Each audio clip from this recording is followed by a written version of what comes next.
Hey, board gamers, BJ from Board Game Gumbo here, back with episode number 40 of Gumbo Live. Gumbo Live, the number one Facebook Live talk show dedicated to board gaming.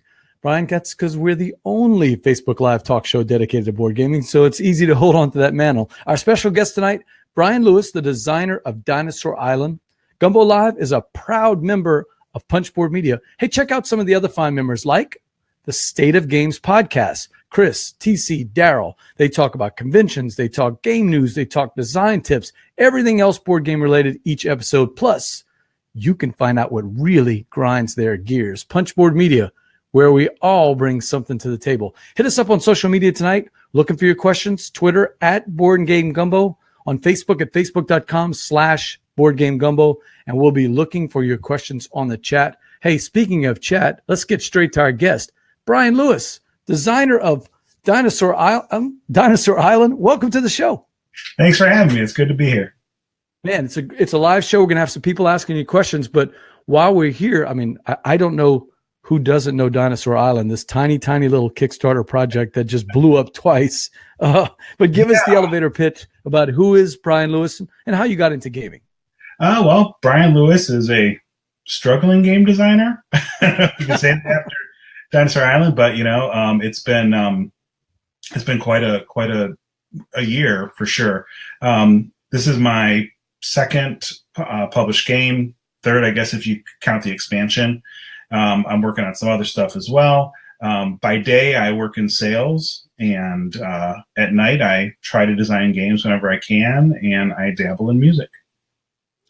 Yeah, you like the rest of us, you trying to fit your business life and your hobby life as much as you can. I see you got the shelf behind you, but you do music also. And I was interested. Both of us kind of have that in common. I was in a band years ago, and I still get my kicks out of playing on Fridays with my kids' school. What are you doing on the music side? Well, my music is what I do on the side is I compose. So I was a trained singer and I play piano, but I still don't do that really on the side. I just really, I guess, really got not much out of performing. I didn't want to be on stage. I like being behind the scenes. So I did a lot of music direction for like musicals and stuff like that. But the main thing I was doing was I was composing music for middle school and high school choirs. So I was writing music for the educational field. Wrote a couple textbooks that are used and choir music. So I don't do that as much anymore. I miss it sometimes, but the game design has taken that over, I guess. So many of the guys that I play games with, one of the guests I had on the show, Carla Kopp, are engineers, are accountants, and they're very analytical and they're attracted to that side of the board game hobby. Yet so many of my buddies are former band members, are former music majors. There's a guy that sometimes checks in on this particular show, Sean Jones. We call him Mr. Sean. Sean is actually in a Rush tribute band and goes all over the country, and he sounds just like Geddy Lee. It's amazing. If you watch him on YouTube, he's phenomenal. What do you think is it about? Why are we finding so many of these music people that are attracted to the game to board games and the hobby? I think part of it is that music is a puzzle in a way. It's putting sequences together. It's putting notes together in certain patterns. You're recognizing patterns. You're recognizing sequences. And that is attractive to gamers as well, because, I'm going to rewind for just a second. I was a composition major in undergrad, and I realized that I loved form of music and putting things together. And it also gave me an outlet of being creative. So not only could I be analytical, I could be creative, and it was a combination of both. And that's what I find a lot of times in game design. You do have to have a creative, but you also have to have an analytical, logical. I love logic puzzles and all types of different kinds of puzzles. So just putting those two things together, I think it's just an outlet for people that are attracted to that. Well, hopefully we'll have some questions from the audience tonight. I do want to talk. What's the best games you've played lately? Usually I refer to it back to Gen Con, but Gen Con's been a while now. Here in 2018, have you had time for gaming? And if so, what's the best games you've played so far? I'm kind of embarrassed to admit that I have not played a lot of games lately. Okay. Just because the Kickstarter, it takes up so much time. It really, when something that big is going on, it's hard to focus on other things. And I'm trying to design as well, do some other things on the side, designing, and then you have to put in some gaming time. So, and work, right? So all those things. Sure. So, I really liked Azul. I played that. Okay. But again, because I like puzzles and I like I like abstract strategy games. But that doesn't hit it to the table a lot because the two other people that I game with frequently, they're not into the abstract, so they're more into the thematic style games. So Azul doesn't get the hit the table that much.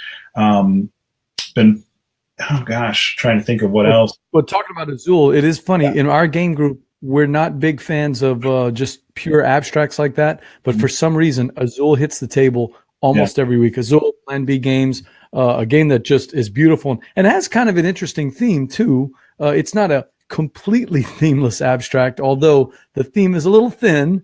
But I've wondered why it hits the table so often, and I think go with me here. It's a reaction to the fact that we love playing big games, and we're going to talk about yours tonight, that take a couple hours, have a lot of steps, that really involved. And when you can find a game that plays 30 minutes, 45 minutes, 50 minutes, something like that, that has a pretty streamlined a rule set, looks really attractive on the table. I mean, when people walk by Azul, they stop. They want to see what it is. Oh, it's definitely I think it's a reaction to that. What do you think? I think so too. I mean, as much as we don't always want to admit, sometimes we play with our eyes, kind of like, it's you're drawn to it, and not to skip ahead, but that's kind of what I think is attractive about Dinosaur Island to some people. And so the opposite, some people absolutely hate it, but we'll talk about that later. We're going to talk about that part. Yeah, for sure. I mean, it's so beautiful on the table. You can't help but stop and go, oh, what is that? And then once people kind of get interested, they, start to ask questions. But, it's funny you say about the 45-minute to an hour game. That's what I find myself lately playing those. A few weeks ago, I think I got together with some friends and we played a couple of the escape room games. Well, we played the Deckscape, and then we played an exit game. And those were fun. It's about an hour. It's puzzly, those types of games. And I've been visiting my family a lot lately. My parents and siblings, and we've been getting together, and they're not gamers, by the hobby sense. So I try and bring something new to them all the time. Yesterday I took, or a couple days ago, I took Code Names, and they enjoyed it, but they didn't love it. And then we played a party game called The Chameleon. Yes, a big potato game, right? They loved it. They love that. So I haven't tried it. It's a fun semi-social deduction game. Yeah, for those in the audience who maybe haven't played it, how does it work? So in the Chameleon, what sort happens, of like the Insider or Where Words, something like that, or not? Well, what happens is a topic sheet comes up and there's 20 words in a grid, like a 4x4 grid. There's 16 words, and everyone's dealt out a card. Everyone has the same card except the chameleon. The chameleon's card just says you are the chameleon. All the other cards have a grid, and you roll 2 dice, and you find the 2 dice. There's a D8 and a D6. You find out where that lines up on the grid, and that shows you what word you have to give a clue for. Okay. Everyone gives a 1-word clue, and you're supposed to do it one right after the other. So the topic may be toys. Right. And what you're trying to do is give a clue so that all the other people know that you aren't the chameleon, but not so specific that the chameleon, because the chameleon gets a guess. If the chameleon is found out, they get a guess to try and guess what the word is. Interesting. You don't want them to know what the word is. So you're trying to come up with not, something that could maybe cover 3 or 4 or 5 words on the card. So we were playing that for, probably an hour and a half. Lots of laughs, lots of fun. BJ from Board Game Gumbo here on Gumbo Live. I've got Brian Lewis, designer of Dinosaur Island. Hey, Kirk's checking in. Kirk Vieser says, I'm loving the multiplayer abstract games with great art that are coming out right now. Sagrada, Azul, Kerala. Ooh, The Way of the Elephant. If you haven't played it, really cool game. It looks awesome. I played Lanterns. that. Yeah. Oh, you did? Okay. Lanterns and Spirits of the Forest. I haven't played Spirits of the Forest. I played all the other ones. Lantern, not one of my favorites, but Sagrada, Azul, Kerala, exactly what he's talking about. Two-player games. I'll play them. Heck, Dustin and I have been playing Shadespire during lunch the last couple of months. So I don't mind playing two-player games, but I'd much rather a multiplayer game that looks awesome on the table. Yeah, it's so funny. Sagrada, I played the prototype of that probably, 3 years ago, maybe 4 years ago. It was when Dinosaur Island was actually in the playtesting phase, and I met Daryl for the first time and played that. And I just remember Daryl Andrews. Yeah, I just remember thinking this is a fun game, but we talk as designers, and one of the things was, well, it's going to be hard to sell this game because there's so many dice. Because when it's something that's light or not a big box game, it's hard to have a lot of components at times. So I'm glad that Floodgate Games picked that up and gave it life, because they did a wonderful job. It looks beautiful. My wife absolutely loves Sagrada. So if I can find a good abstract game that plays 4 people, but will play just as well with 2, she loves that. Hey, my buddy Marshall Wells is checking in. Azul has that curb appeal. That's what you and I were talking about, looking good on the table. And it is puzzly without being intimidated that you'll make a catastrophic move. See, he's right. I mean, even though a game should be important on the first move, let's face it, for casual hobby gamers, you don't want to be out of the game just because you made a bad first move. Right. Dave Dugat checking in. How do you feel when backers try to tell you how to run your campaign? He's jumping a little bit ahead in the broadcast, but he's right. That could be just in general. You guys were so active in that campaign. As someone who's a little new to Kickstarter, it irks me when there's a backer or two who constantly comments trying to tell the designer how their campaign should be run. Holy cow, that is going on in Fireball Island right now. I can't get over some of the comments that are being made. I have to admit, I haven't looked in the past week or so at Fireball, because we were so worried about, focused on Dinosaur Island. I think, you kind of have to take it with a grain of salt on the backers. Sometimes backers have great ideas, and they do help guide. And I think it's with Dinosaur Island, the community, they were so passionate, so you find those people, and it was really fun to go into comments. And yeah, there were people here and there that were negative or said, I can't believe this. I really want this. You have to sometimes look back and go, okay, that's one person voicing an opinion out of, we ended up with over 18,000 backers. So That's one vocal person out of 18,000 backers. And just because someone's vocal doesn't mean they represent the majority. So 18,000 backers, typical run for a hobby game, 2,500, maybe 5,000, and you guys have 18,000 right off the bat. Yeah, and the initial Kickstarter did about 6,300, I think it was, something like that. So 25,000 people playing Dinosaur Island. That's crazy. And you were sitting there in your room that we can see right now, fiddling with bits, fiddling with paper. Hey, we're going to get to Dinosaur Island in a second. That was a great question, Dave, and thank you for that one. And there's Jason James says, hey, I promise I'll stop, Dave. Sorry. No more comments on the Kickstarter. We know Jason's not like that. So, you were talking about puzzle games and Azul. It sounds like you do like those puzzle games, right? I've got a different one for you.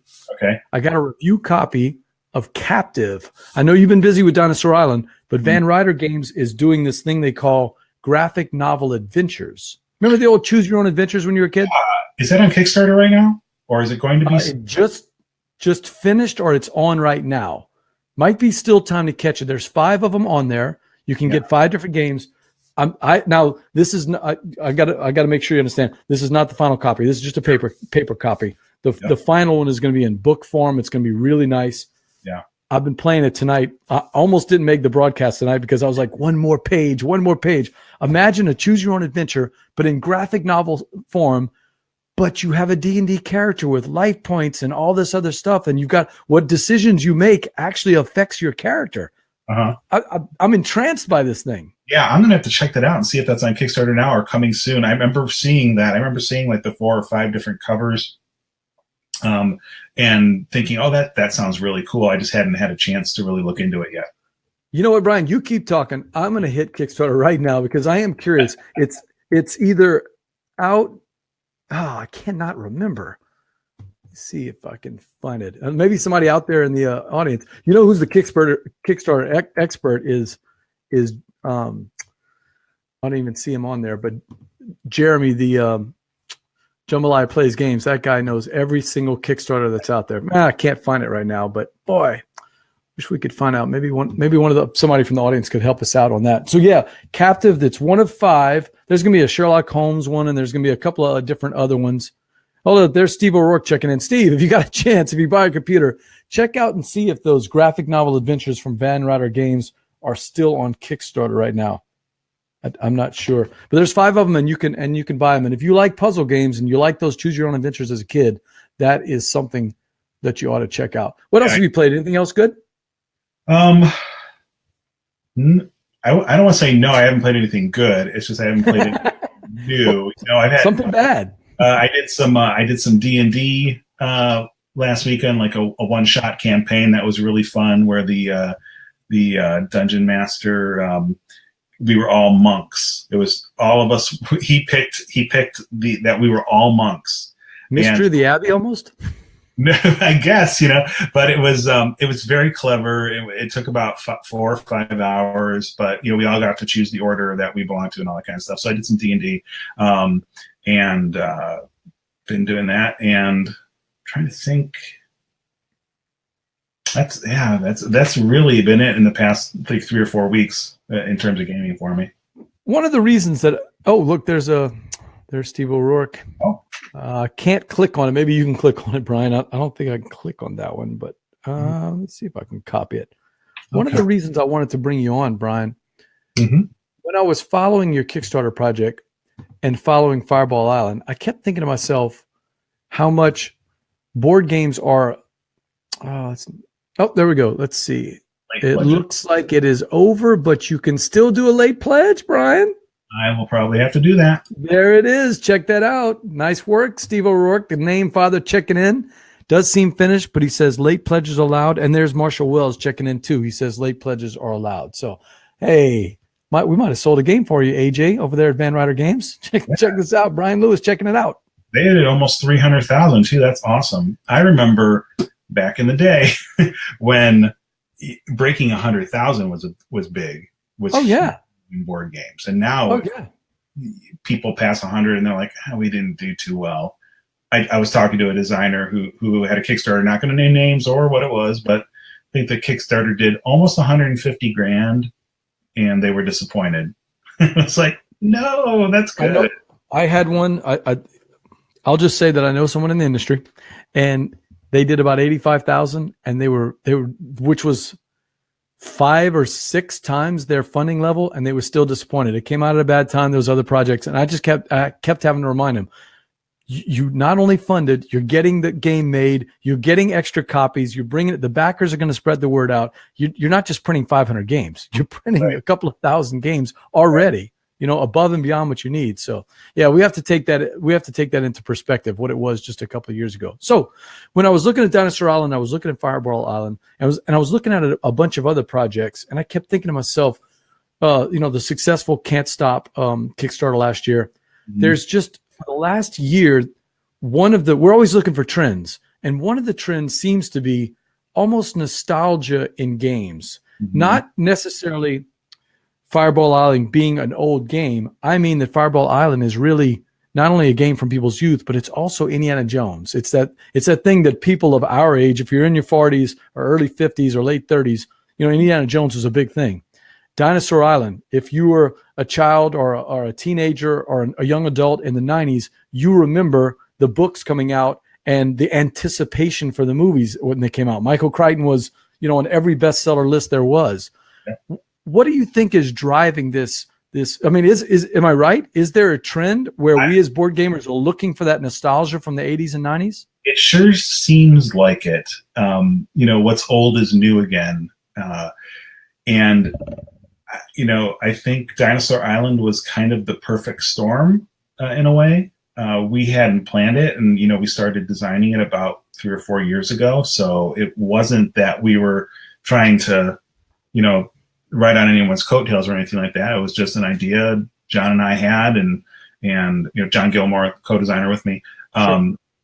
Just an idea we had, and I'm older than he is, but he still enjoyed all the Jurassic Park movies, and it was interesting to read all the comments and people saying, oh, I have the Jurassic Park on in the background while I'm playing this game, or I'm listening to the soundtrack while I'm playing this game. And I guess when we were designing it, like, that really didn't even enter our mind, trying to relate to people in that way. And then with Fireball Island, it's the same thing. It's that, hey, this game's been out of print, and this really brings back memories of my childhood. And I think part of it is those people are old enough now to have kids, and they want their kids to be enjoying those types of games, and want the kids to get the enjoyment that they get out of it as well. And yeah, that's Sean Jones, Mr. Sean, checking in just like I thought he would. And there he is saying, hey, the trend is we as board gamers are getting old. Yeah, this is true. That could be it. And Sean, while I got you, let me throw something up there for you that you might appreciate. How about this? This is actually Brian Lewis. I found this on the internet, Sean. Brian Lewis, composer. Maybe you could, you guys could talk after the show and fit that into one of your shows there, Sean. So you never know. Yeah. BrianLewisMusic.com. There it is. Steve O'Rourke says, yes, we are pulled back to things that evoke the good old days, or at least the days that we discovered our first geek loves. Choose your own adventure things are back too. He's right about that. That was one of the things that Justin Jacobson from Restoration Games was telling me. One of the struggles with Fireball Island, and I wonder how much this plays for you too, was that they had to develop a game as good as people remembered, even if the game wasn't as good as people remembered. Does that make sense? It does, because, in reality, Fireball Island was a roll and move, and that was it. But, when you're a kid, no one knew those. No one knew those terms. No one knew everything that all this, the terminology that we use now in the gamer world. So they had to. Yeah, I think that one was that they definitely had a challenge, and they succeeded at it. I don't think Dinosaur Island necessarily had that challenge because we weren't basic. All we were, obviously was. Well, it is a wink, wink, and an homage, right? Oh, definitely. I mean, John never denied that. What's funny is Jurassic Park wasn't the initial impetus of designing that game. John and I were talking about designing a game together. We're walking down the street, and we walked by a pizza place, and this was in Columbus. And at the Columbus Zoo, there was an attraction called Dinosaur Island. Okay. It was actually back this past year. And I said, that would make an awesome game. And then after that, we're like, yeah, that would be really fun. And of course, then from there, obviously you go right to Jurassic Park, but it wasn't, hey, let's make Jurassic Park the board game. It was, here's an idea. And then, obviously we took ideas and a wink and a nod to Jurassic Park. BJ from Board Game Gumbo here. Gumbo Live. I've got Brian Lewis, designer of Dinosaur Island. Let's get right to Dinosaur Island. I'm sure the audience is going to have some questions, but I've got a couple of questions. I've heard a couple of different interviews, but I'm curious to hear that story. How did you get to meet a John Gilmore? And also, John's known, at least in my circle, known for Dead of Winter, right? I mean, one of the lead designers on Dead of Winter, which, in my opinion, can't be any further from Dinosaur Island. But maybe I'm wrong. Do you see any weaves of that story structure that he has that were y'all able to take it into Dinosaur Island? I don't really see the connection, but enlighten me. When you were working with Jonathan Gilmore, how did you meet him, and how does his previous background, how did that get weaved into Dinosaur Island? Well, John and I met through a mutual friend. We were at an event called Protospiel, which are small. It's not as big as like Unpud is now, but back 5, 6, 7 years ago, whenever it was, you would get together in certain areas. So this one was in Ann Arbor. It was a weekend. All these designers would come, and people would come, and they just play games, play designs all weekend. You really weren't trying to sell because there weren't a ton of publishers that would show up. It was really just here's my game, let's play and let's get feedback. So I remember meeting John, and I played John.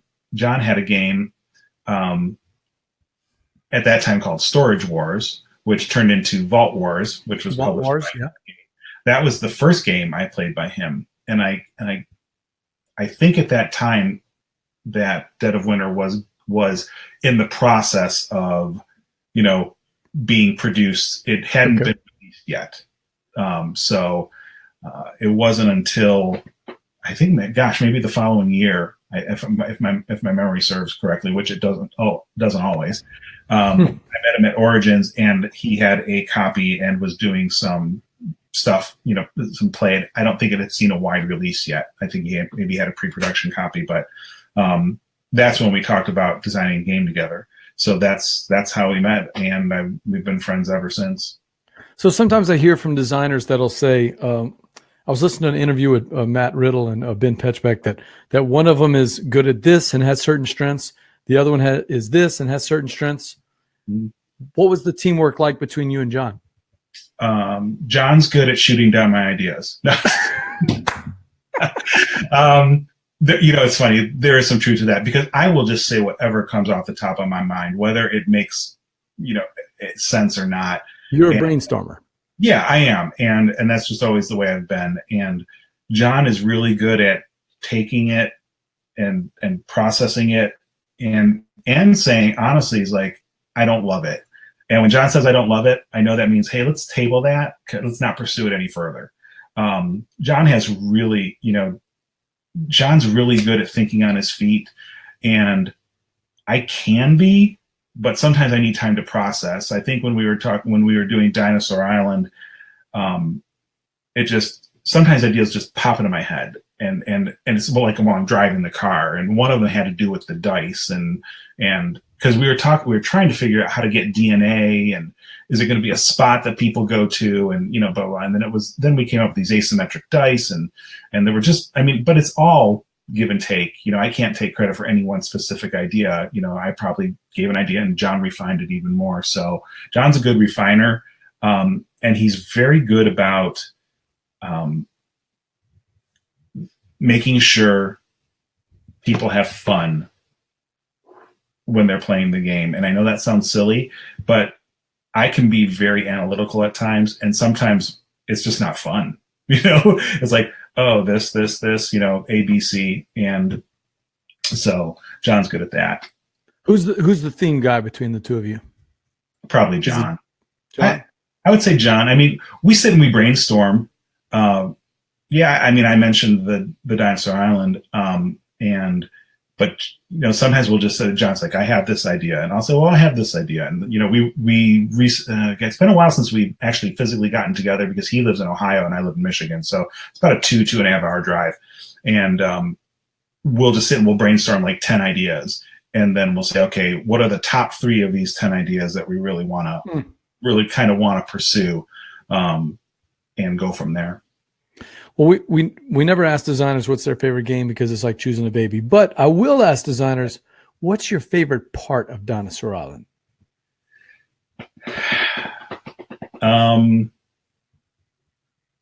That's a good question. I can tell you my 2 while you're thinking, unless you have it. I think probably the favorite is the lab portion, phase 3, and that puzzle of using your limited amount of actions to try and get the best result. That's probably my favorite. And my 2 things that I like, and I think it is phase 3 that you're talking about.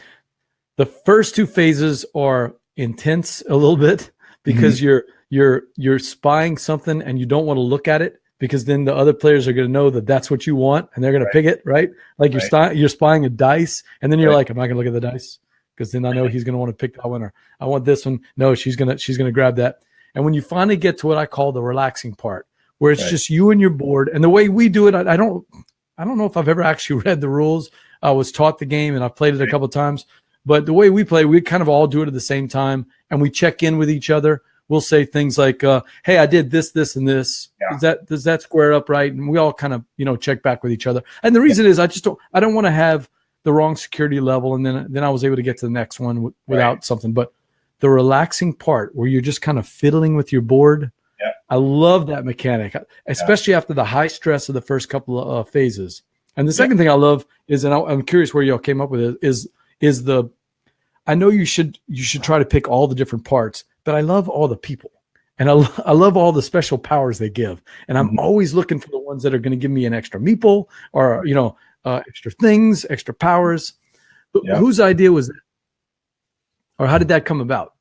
I honestly don't remember where the idea came from, but I knew that we wanted to be able for everyone to have an ability of some type. And we didn't want it to be that the ability was given at the very beginning of the game, which ironically is now in the expansion. But, is it? Okay. Yeah. There's a draft. And but with the specialists, it was, let's make it so that there will be hopefully all these different kinds of combos that you can layer together. And I read I read reviews and I read people's comments, and I try to stay out for the most part just because I don't like negativity. I can handle negativity about my game. That's okay. But some people are just negative to be negative, and that serves no purpose. But I've definitely learned things from people, reading these things, but trying to remember where I was heading. I got sidetracked. Yes, I am curious about something else too. Yeah. The coins that came with the game. Now, unfortunately, I was not part of the first Kickstarter, so you probably answered this question a million times. Mm-hmm. I have heard that there are two amazing uses for the coins. I mean, these are, if anyone hasn't seen these coins, these are amazing. They're number one, they're awesome to play the game with. The clinkety clink on the table is one of those sounds that I love in any kind of game. And number two, you could stuff a sock and stop a home invasion if someone comes in, just hitting people with them. Well, I mean, you could also just throw the box at them too. The box is so heavy. That was come about. Was that something where the backers said, "If you're going to do this, we want nice coins," or was that something that you and Pandasaurus said, "We got to have nice coins"? That was totally Pandasaurus.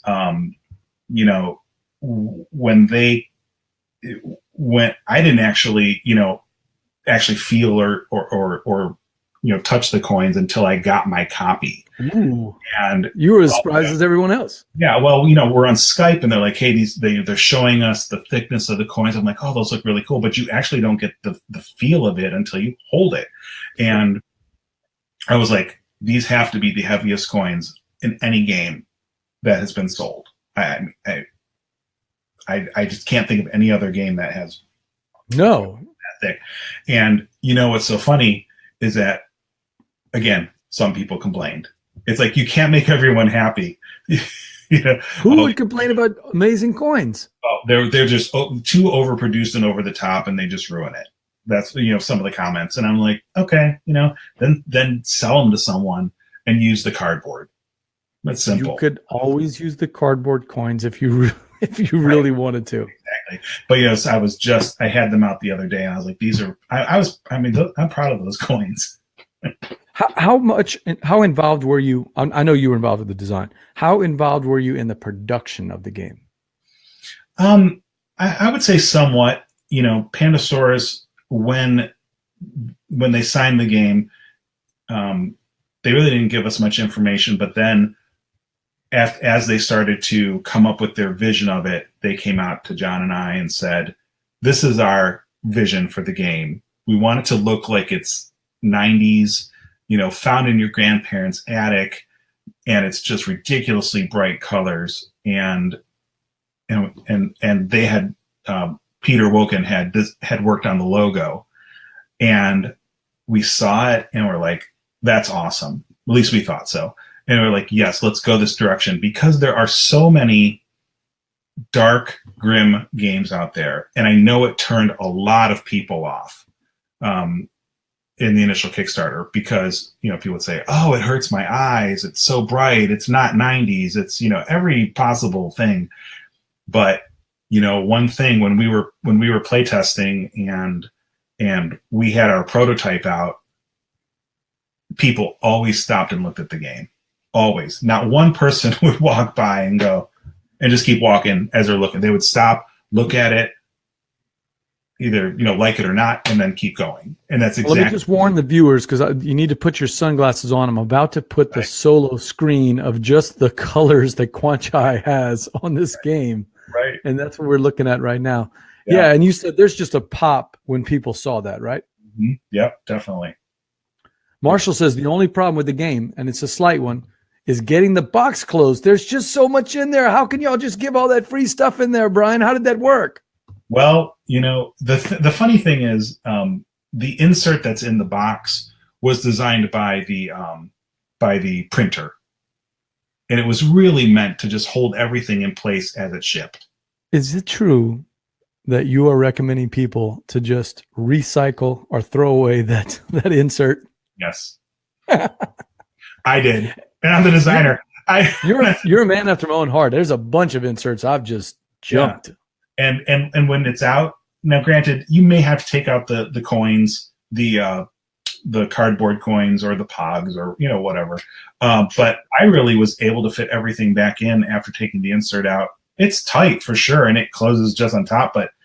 But I've seen on Facebook just several people posting inserts that they've 3D printed that are just brilliant, right? So it's out there, and if you can know someone with a 3D printer, I'm sure you can find some blueprints for them. So this is a game that's been in development for a while. Finally came out. When did you find out that Quanchai was going to be doing the art, and were you aware of Quanchai at the time? Let's see. I think I found out after I saw the logo that Peter had designed. And then Pandasaurus sent us a pencil sketch that Quanchai had done for the cover. And it was amazing. It's funny. I saw someone the other day post on the so if you look at the cover, if you don't look at it, or if you're not kind of in the right mind frame, there's two big pink things. Let me see if I can throw that up there for you. Let me see if I have my copy here. All right. So what part are we looking at? Let me see. This is okay. Can you see that on the screen right there? Yeah. So see. Yeah. Let me go to a solo on you and see that. Okay. It's really heavy to hold up. It's not just the lid. So this pink here, and on the other side, it's a dinosaur. It's a T-Rex looking right at you. Well, right. Some people were like, I never noticed that. Someone said it looked like two gorillas on each side, so, but, it's so funny is I remember seeing that initial pencil sketch and just being like, oh, that looks amazing. But then when the colors were put in, I was just, I said to Pandasaurus, I said, I need a poster of that. Oh, so you were excited about it. Oh yeah. It was because Rourke says they look Voltron to him. Yeah. Well, it is definitely 90s. I people will argue with me about the colors not being 90s, but there was a listing for a house in Michigan that was the 90s house. It was built in the 90s, and all the colors were those blues and pinks. So it was the 90s, whether people want to agree with me or not. Early 90s probably, yeah. But then seeing the colors, it was so different than anything on the market. And Pandasaurus took a real risk doing that. It was unlike anything else, and they knew it was going to grab attention, whether for good or for bad. And it did. I remember when the Kickstarter came out, that was the biggest thing, is people said, you got to check out these colors and this art. Mm-hmm. And a lot of people were upset because they wanted Jurassic Park, the board game, and they wanted Jurassic Park, the colors that go with that, right? In terms of like the browns and the reds and and the blood and the gore and the fear and all that. And that just wasn't what the game was about. Yeah. BJ from Board Game Gumbo Live. I've got Brian Lewis, the designer of Dinosaur Island. Is there anything in the design that didn't make it that you just think was crazy? I mean, what was that crazy outlandish idea that didn't make it into Dinosaur Island that we would have been, wow? I don't know if it was crazy outlandish, but I remember about three or four things that we ended up cutting. One was we had fences like for the paddocks, so you had to build fences, and the dinosaurs could break out, and you'd roll a die depending on the type of dinosaur that it was, and it might eat your patrons, and we played it, and it was just it added so much extra time without giving that much more fun to it. Yeah, we had to streamline it. For what you need. Yeah, and then like the DNA originally was chits, and so you would be stacking your chits and everything, and we ended up cutting like 320 chits from the game.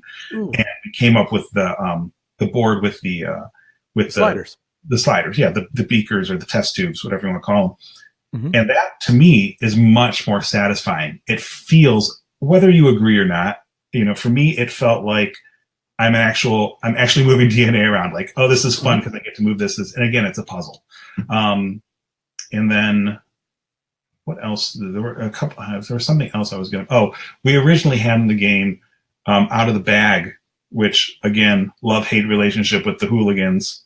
So many, people hate that randomness, and I get it because it's not a strict Euro, and it's it breaks a little bit of that strict Euro feel. That we had where you pulled different types of patrons out and they would go to different attractions. But again, interesting. It just seemed to bog down the game. Theme Park-ish, right? Theme Park has that, different colored meeples go to different attractions in the game. Yeah. Maybe a little bit too much, though, right? A little too fiddly? Yeah, too fiddly. We felt, and so one afternoon we just cut a bunch and it just seemed to work better.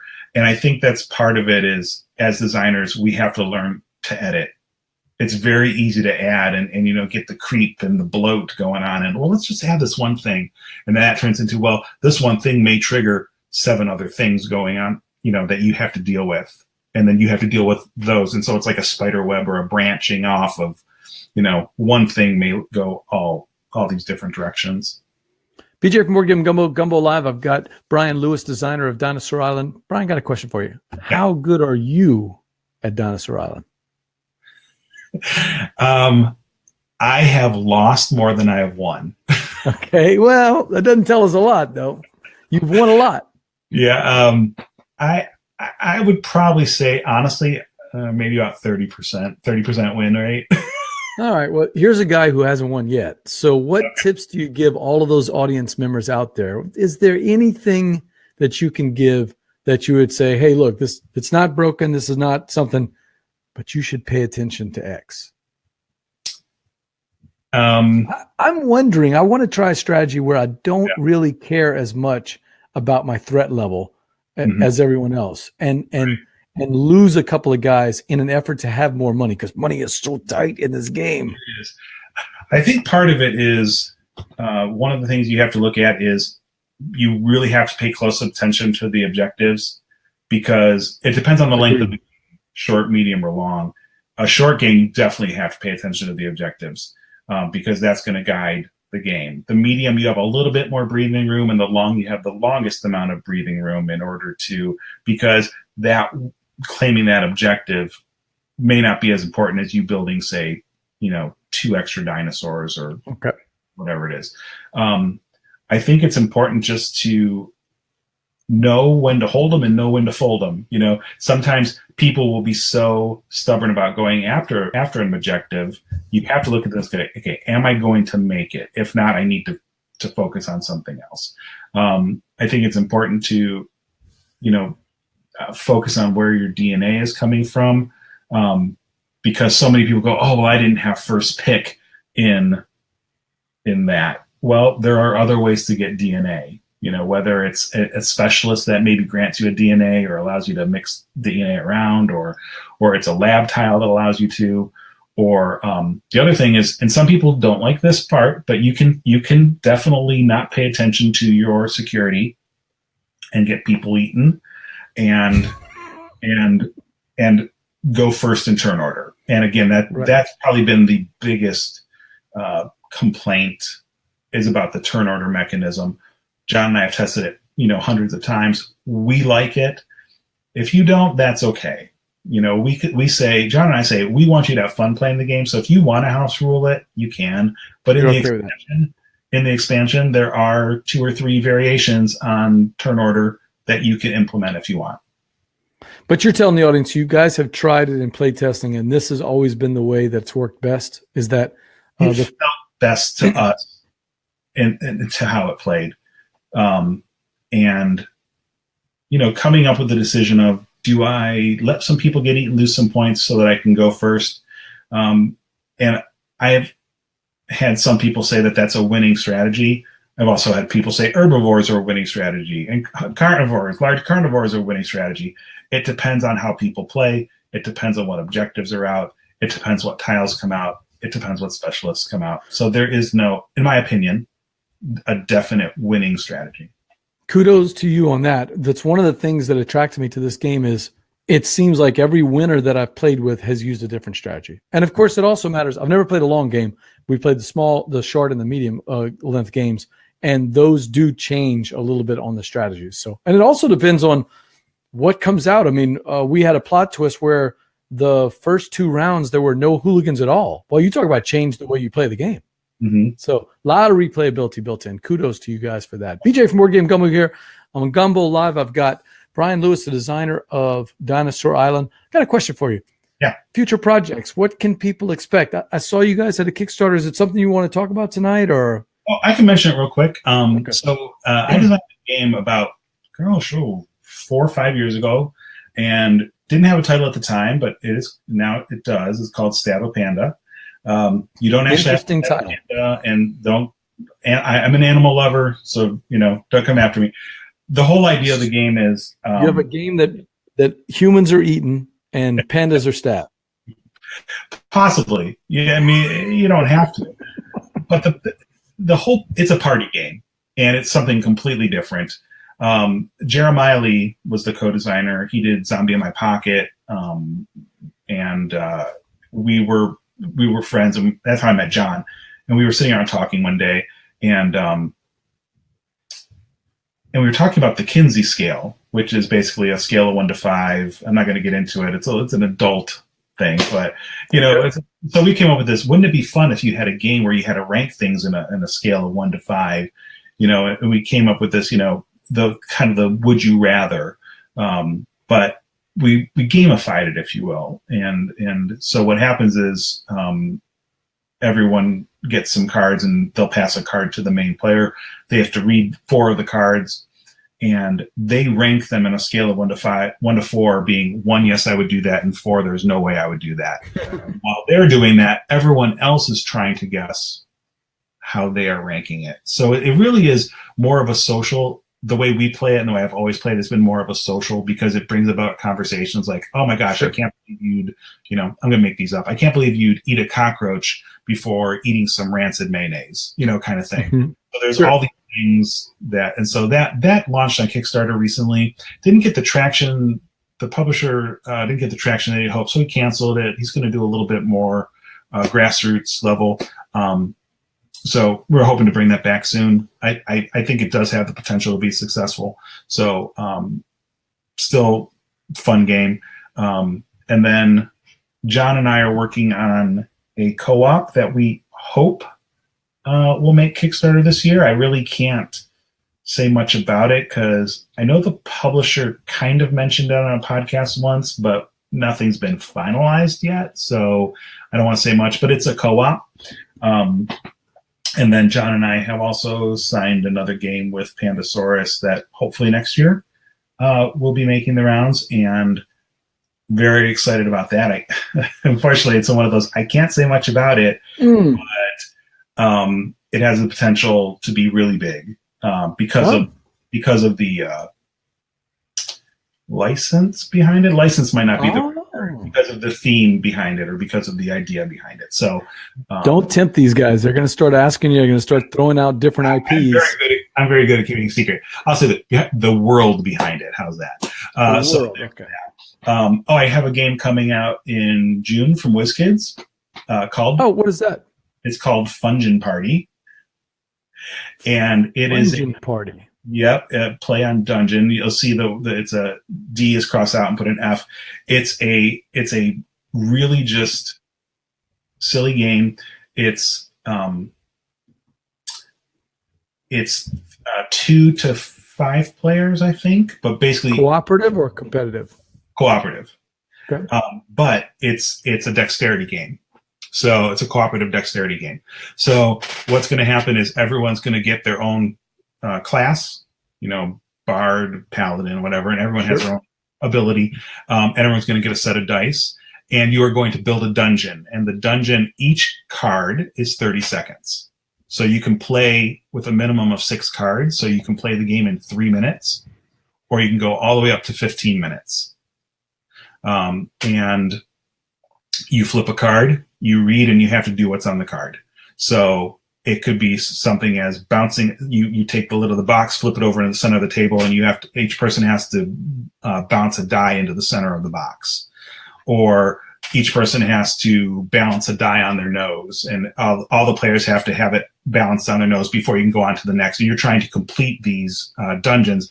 And once you complete the dungeon, you can go on to the next card. If you successfully complete all the dungeon, you score victory points, and you get to level up your character and unlock more abilities. But there's a ton of silly stuff in there. My opinion, loads of fun. I've play tested it with several groups who have all had positive feedback, which is always a good sign. I know some people will hate it because some people hate dexterity and some people hate co-ops. Put the two together, and what do you got, right? But the art is fun, and that'll be out at hopefully Origins this year. I love games like that, though. There's one that we played last year, Tada. I'm sure you've heard of it or played it, Tada. So not the same as what you're talking about, but similar in that you're trying to do these little physical challenges. We don't take the games seriously. It's more just either something for the start of the night or something later in the night, or a lot of times we play them with people that are not inclined to play real games. They just want to have a party, maybe have some root beers or a beat of root beer and see what happens. So it sounds fun. Not dungeon, it's Fungin Party. Yep, Fungin Party. From WizKids and coming out at Origins? That is the scheduled release, and as I think we're still on track. BJ from Board Game Gumbo here. I'm talking Gumbo Live with Brian Lewis, the designer of Dinosaur Island. Speaking of Origins, what's your con travels this year? Where can people find you or see you this year? It's going to be a little tough this year for me. I will hopefully be at Geekway to the West. Coming up? Yep, next month. And then I'm supposed to be there. Yeah, I will be at Origins. I cannot go to Gen Con this year. My niece is getting married, and she did not. Congratulations. Well, thank you. She didn't check her schedule with me, unfortunately. I was visiting, and she said, "Oh yeah, we set a date. It's August August 4th, I think, or August 5th, or whatever weekend that is." And I said, I was like, "Uh-oh. Please let Gen Con be a little early this year." Okay, now, has she found out that you're a gamer yet? Have you told her? Yeah, she knows because we played the Chameleon. I mean, but it's you got to do for family what you got to do. Family always comes first. Does she like games? She plays. She likes the party games, and that's when we played the Chameleon. And she likes when I bring home fun little games like that. My wife loves Sagrada. She's not into big games at all. What's her philosophy? If it's fun, attractive, and we can play it in 30 or 40 minutes, she's in. Anything more than that? Then you got to try Dinosaur Island when it comes out. Really, really good. Smart design by Ian Moss. It looks takes good. Dinosaur Island, shrinks down the table space to probably half of what a 2-player normally is. Easy setup, easy teardown because it's card based. The dice are fun. Just a really smart, streamlined, but plays different enough that I think both have a place in the library. BJ from Board Game Gumbo here, talking to Brian Lewis, the designer of Dinosaur Island. Hey, the end of the show, it means only one thing. It's time for the Envie Game. Envie being a little Cajun word for a hankering or maybe a jonesing you guys would use up north, maybe a jonesing, something you really want to do. And that's what we call an envie. But in this particular case, the envie is for a game you want to play. What game is out there? A game you own, maybe a game you don't own yet, a game you've never played, a game you've always wanted to play. If you could stop the show right now and you had whatever group you could play, what game would it be? Don't tell us. The audience members are going to try to figure it out. We'll do about 20 questions and see who can figure this out. So, you got a game in mind? I've got two, and I'm trying to decide which one to pick. I will give a hint to start off. Both of them I have in my collection, and both of them I have not played yet. So this is a game you haven't played yet. Oh, look at Steve O'Rourke. Look at Brian Lewis giving us a fighting, sporting chance by at least telling us it's a game he hasn't played. So if anybody can just blow up that screen behind him, maybe it's one of those board games on the shelf. We did have that one time. Justin from Fireside Games had the game on his shelf. Chris Strain did that to me too. He had the game on his shelf, and no one could guess it. So unfortunately, my enormous head blocks most of my shelf space. So. Yeah, just like me. I don't have anything up here. They're all on the side over here. But all right, so let's get to the questions. Brian Lewis, are you ready for the Envie game? I am ready. All right, let's do this thing. So first off, I always ask, is it competitive or cooperative? And I'm going to take a guess that it's competitive. It is. It is. Oh, well, that narrows it down to only about 9,000 games. That'll make it easy, Steve O'Rourke. Steve says, hey, we've got a fighting chance. That's right, Steve. Put that thinking cap on. Let's see. You got to get off the schneid. Steve has not guessed one in a long time. He's had a tough season too. That's for sure. Steve was our winner in season 1. He guessed more than anybody else. Okay. All right. So it's a competitive design. Is it an American designer or a European designer or maybe one of those new imports? I mean, we're all loving the Taiwanese designers that are coming over with their crazy games. It is a European designer, and it has been released. Well, I got to think about this one for a second. I'm not sure. Designer is European for sure. The designer is European, and I think it's been imported. I can't remember if it's actually been released as a American release. Ooh, Steve, there's something. I can't do any research, but I can't vouch for these other bozos. I don't know if they're doing research. I think they all play honorably. They all try to play just from their brain. So that's a good hint. We got a competitive game he hasn't played before. It's a European designer, and he's not sure if it's seen American shores yet, if it's got an American release. Is it board-based or card-based? I'm going to guess board-based, knowing you. Yes, board-based. Board-based. It does have cards with it? I'm trying to remember, because I haven't played it yet, so it's one of those things. I'll say more tiles than cards. I don't think there are cards. Ooh, Sean Jones, Mr. Sean with the early guess. Altiplano, which still hasn't made it to the shores yet. I have played that, so that is not it. You missed it, Sean, but that was a good guess. I hadn't thought of Altiplano. That's a game everybody's trying to find right now. Yeah. Oh, look at Steve O'Rourke. He says, I follow the Envie code. Honorable play. Very well. Very good, Sean. All right. So would you say it's a Euro or Ameritrash or one of the new hybrid games? Jonathan Gilmore loves those hybrid games. I like those too, but I do love my Euros. So this is a Euro. That's what I was going to guess is a Euro. All right. Does it have at least a theme though? Or is it just a strict abstract game? It's not an abstract, but theme might be pressing it. Because you're not going to say, oh, I love the theme of this game, but I love the mechanics of this designer. So this is not this designer's first game either. Oh, another hint there. Yeah. Marshall says he was thinking Altiplano too, but Steve O'Rourke, tiles are a good hint, I think, but not the Europe. It's a European designer. Is it a Bruno Cathala design? It is not.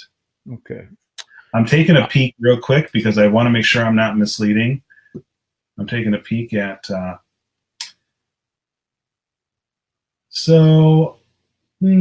Tiles might not be the best. There are boards. I'll say that there are boards, but it's not a single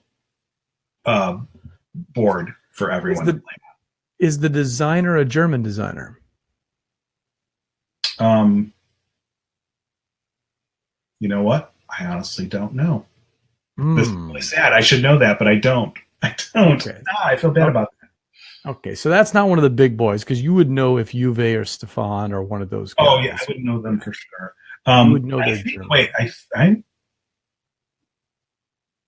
I'm going to close my mouth because I don't want to. Oh, Steve, that's a good guess, but he is a European designer. Is it one of Richard Breeze's games? Key something. It is. Oh, it is. Oh, well, I think I might know what it is. Well, no, let me ask. Was he looking at my shelf? Steve, were you looking at that shelf? I've got 2 guesses here. That's what's going to kill me. Marshall says Queen Domino, but that's a Bruno Cathala game, and he already rejected Bruno. So I played that. And he's French. So he's got 2 designs that are, one is out and one that is coming out. Would you know about the second one? I'm going to say, God, I just found out about the second one today. Does Brian Lewis know about Keyflow or not? I'm not going to guess Keyflow. I'm going to guess Keeper. Correct. Oh, yes. Keeper. Yes. I love Keyflower is one of my top 10. I love that game. I'll play it anytime someone mentions it, anytime someone wants to play it. I have never turned that game down. Now, I've been turned down multiple times because people go, oh, that game again. But it's one of my top 10s. So Steve O'Rourke is back on track. He guessed one of the key games, and I'll give it to him. He's got Keeper. I know that's what he was looking at. So well done. Keeper. So I haven't tried Keeper. I'm actually trading it tomorrow night. Photosynthesis for Keeper. Hey, that's a deal, right? I think so. Yeah, I'm gonna take that one tomorrow night. I've got a friend that wants photosynthesis. I've played it a million times. Photosynthesis just took a nosedive for me, and I love Keyflower. I absolutely adore Keyflower, even though I am the world's worst Keyflower game player. I've actually gone from scoring decently to, in the last game, I scored like 20 points, and everyone actually mocked me for the first time. I love the game, and I remember the first time I went online to play it at I think it's at Board Game Arena. BGA. That you can play a copy of it. Mm-hmm. I was trounced. I mean, I thought I was good, and this guy just beat the living snot out of me. And when he was done, he's like, "Hey, you're pretty good. You want to play again?"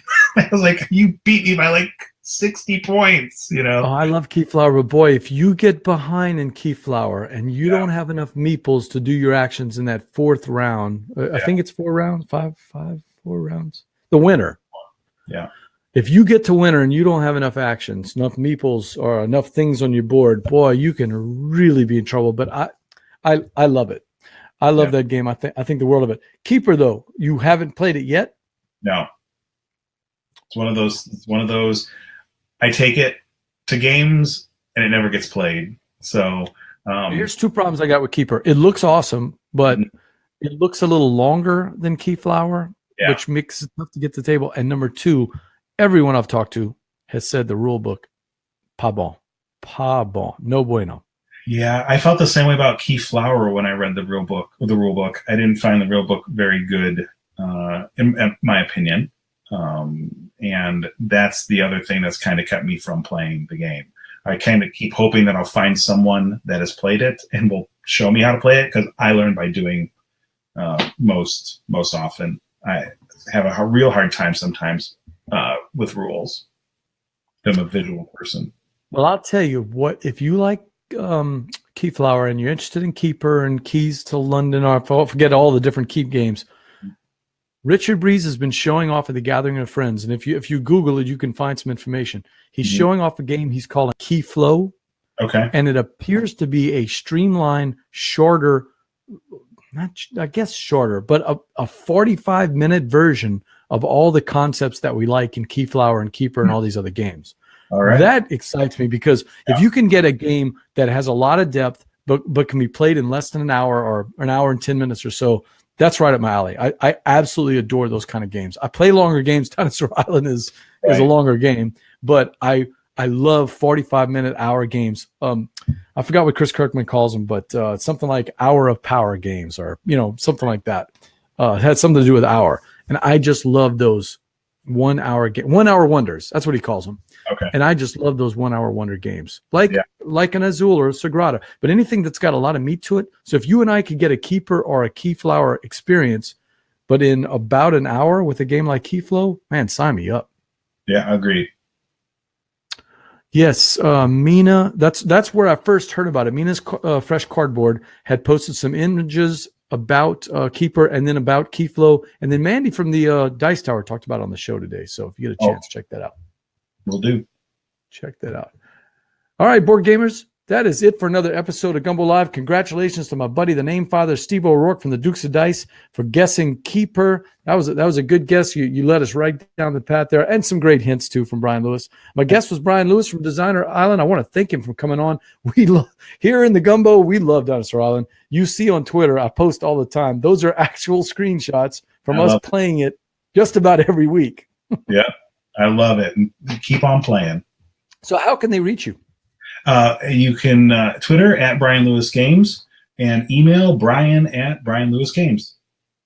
And they can find you all over Twitter. You're pretty active on Twitter. Hey, make sure to like our Facebook page, facebook.com/BoardGameGumbo. It helps us to get the word out about all of our upcoming guests and shows. Next week, got a special guest, Kurt Covert of Smirk and Dagger Games. I am BJ from Board Game Gumbo. And Brian, until next time, laissez le bon temps rouler. Bye, y'all.